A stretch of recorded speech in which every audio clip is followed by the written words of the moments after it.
What is going on, everybody? Today I'm going to be teaching you how to screen print with vinyl. For this project, I used a Cricut Explorer 3. If you're using a Cricut, the first thing you want to do is upload your logo onto the Cricut design space. I always go with a PNG file with a transparent background. After you get your logo measured to how big you want it, it's time to make your decal. I go with Cricut Smart Materials, so you won't be needing a mat for this.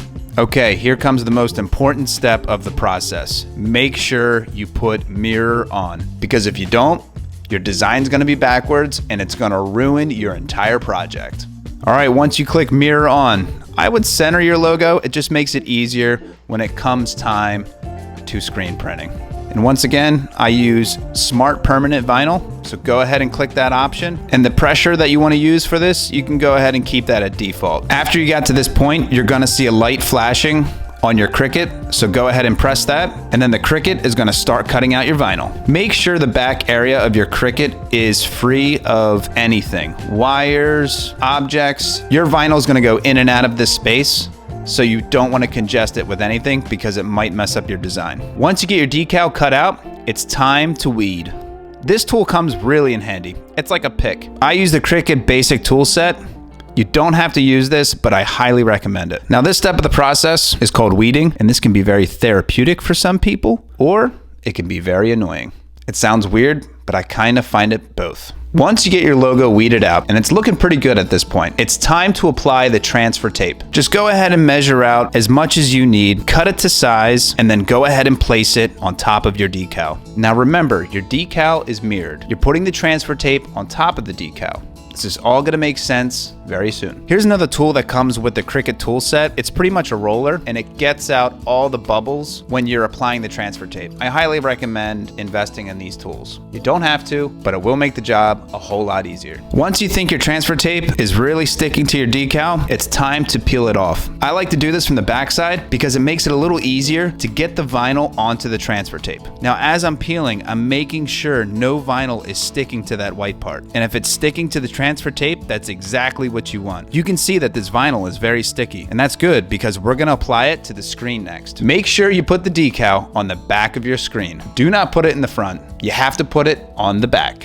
Be gentle about this process. You have come very far at this point. You don't wanna mess up your decal. After you think that your vinyl is on the back of the screen, it's time to peel away that transfer tape. Make sure you do this or the ink will not go through your stencil. And that's all essentially that we're doing here. We're making a stencil, we're putting it on a screen to make sure the ink flows through the design and onto a t-shirt. Just take your time with this. Like I've said, you've gotten this far and we're almost done making the screen. And there you have it. You've made your screen with vinyl.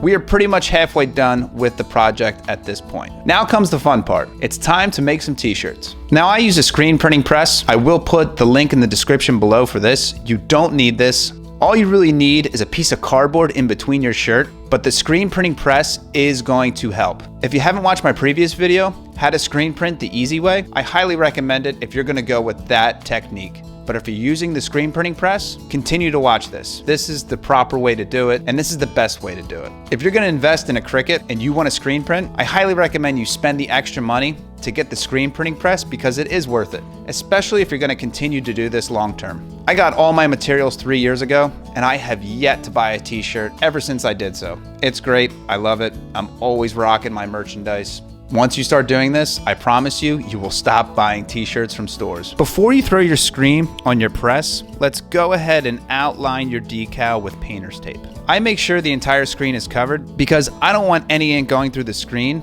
and hitting other parts of the shirt that I don't want.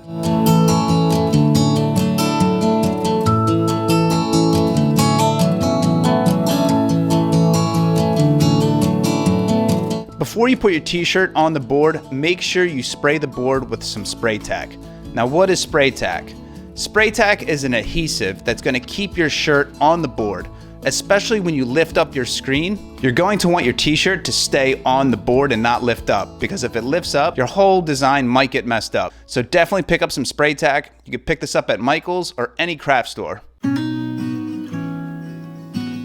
After you get your t-shirt lined up, throw some ink on top of the screen, and it's time to press your first t-shirt. I use this t-shirt measuring guide. This is super helpful. I'm super happy that I have it, and I will put the link in the description below for this tool. I highly recommend you get this as well. You will see that I put the ink on top of the screen, and then I press it away from me. Then I lift up the screen. This is called flooding the screen, putting more ink on it, and then I press it again. It's a double press. This is gonna make sure all the ink is gonna go through your design. When you're pressing your ink onto the t-shirt, make sure you're only going one way, either forward or backwards. It might look like I'm going back and forth, but I'm not. You can see that I'm lifting the screen when I'm pulling the ink towards me, and then I press forward. This is called flooding the screen. It's allowing more ink to go through my logo, and then I give it a good press. I recommend only pressing away from you. It's gonna give you good leverage, and if you go back and forth, that's not good because you're gonna make the microfibers go back and forth, and it's gonna mess up, and you're gonna cause bleeding, and it's not gonna look like a good press. Trust me, I know, I've made this mistake plenty of times when I first started, so learn from me and don't do that at all.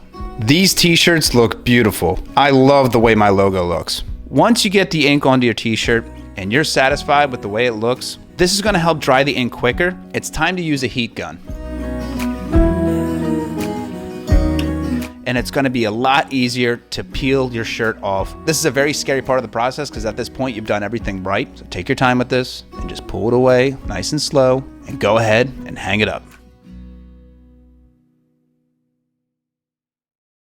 And there you go. Congratulations. You have pressed your first t-shirt. This t-shirt looks amazing.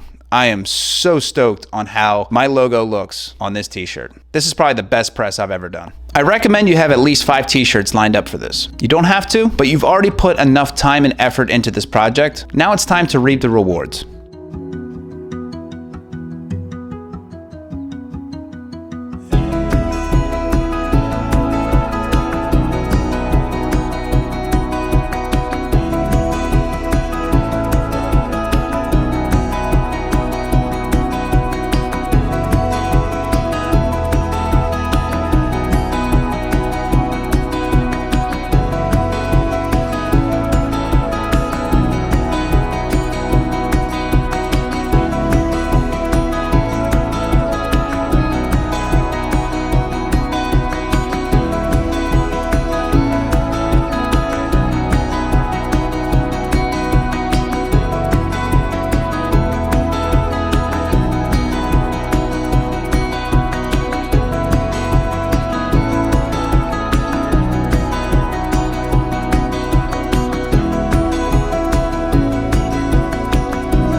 Now you might ask yourself, when the heck do I stop? Either stop at your stopping point, which is 5 t-shirts, 3 t-shirts, or you can stop when you notice that your screen is starting to bleed. And that's what happened to me during this project. I was planning on pressing at least 5 shirts. Unfortunately, I only got 3. On the 4th one, you're gonna notice that I have some bleeding. You can tell on the back side of the screen, you're gonna see the ink coming through.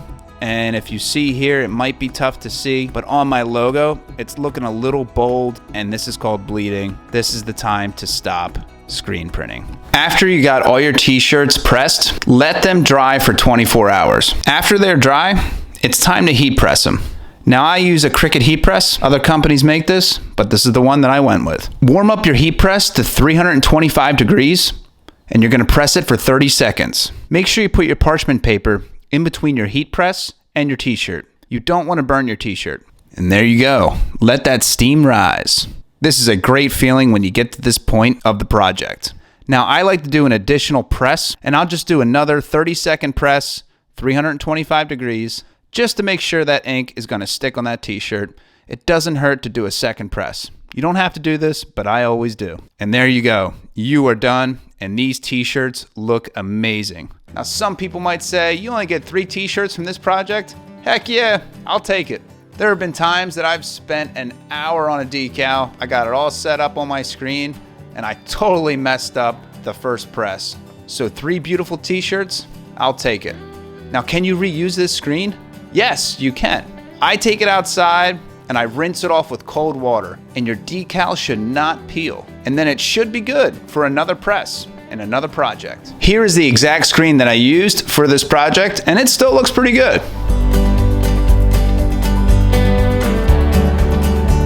Thanks for watching, guys. Hopefully this tutorial helped. If you have any questions, feel free to write them in the comments below, and I'll catch you on the next one.